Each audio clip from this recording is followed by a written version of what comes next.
অনেক বছর আগের কথা। একটা রাজা ছিল, তো সে আল্লাহকে বিশ্বাস করতো, নবী রাসূলদেরকে বিশ্বাস করতো, আসমানি গ্রন্থগুলোকে বিশ্বাস করতো, কিন্তু আল্লাহ যে আমাদেরকে মৃত্যুর পর আবার জীবিত করবেন সেটা সে বিশ্বাস করতো না। পরে একটা ঘটনাকে কেন্দ্র করে বা একটা ঘটনা থেকে শিক্ষা পেয়ে সে বুঝতে পারলো যে আল্লাহ আমাদেরকে আবার পুনরুত্থান করবেন। এবার ঘটনাটা জানতে হলে আমাদেরকে ওই সময় থেকে 309 বছর আগে যেতে হবে। 309 বছর আগে দাকিয়ানুর নামে একটা বাদশা ছিল। তো সে কুফরি কালামে আসক্ত ছিল, মানে ব্যভিচার বা শিরিকের লিপ্ত ছিল। তো কেউ যদি ইসলাম গ্রহণ বা ঈমান আনতো আল্লাহর প্রতি, তাকে সে খতম করে দিত। তো ওই সময় তার শাসন আমলে 7 জন যুবক তারা আল্লাহকে বিশ্বাস করত। তো ওই দাকিয়ানুত বাদশাহ ওই 7 জনকে সময় দিল, মানে কয়েকটা দিনের সময় দিল, বলল এই সময় দিন থেকে তোরা আল্লাহর পথ থেকে সরে এসে আমাদের কুফরি কালাম বা শিরকে বিশ্বাস করবি। তো তারা যদি বিশ্বাস না করে বা তার বাদশার সাথে না মিল রাখে, তাহলে তাদেরকে হত্যা করে ফেলবে। তো সেই ছেলেগুলা কি করবে? তারা 9 জন যুবক মাত্র, তারা তো আর পুরো একটা ওয়ার্ল্ডের সাথে যুদ্ধ করে টিকে উঠতে পারবে না। তো তারা কি করলো? হিজরত করলো অনেক দূরে। যেতে যেতে যখন সন্ধ্যা হলো, তারা একটা গুহায় আশ্রয় নিল। ও তাদের সাথে, তারা 9 জন ছিল, তাদের সাথে একটা কুকুর ছিল।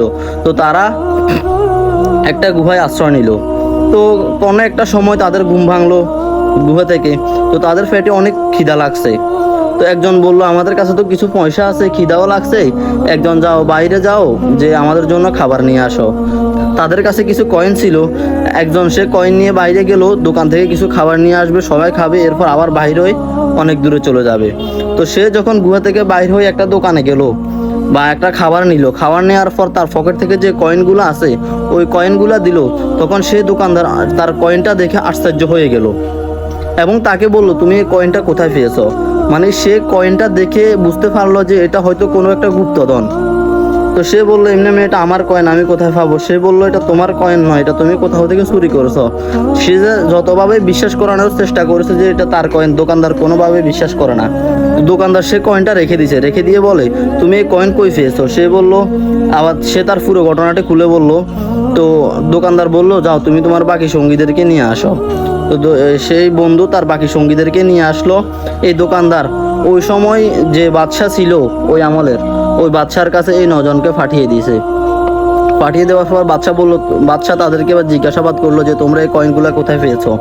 এবার বাদশা অনেক চেষ্টা করার পর তাদের উত্তর একইটাই, এটা তাদের কয়েন।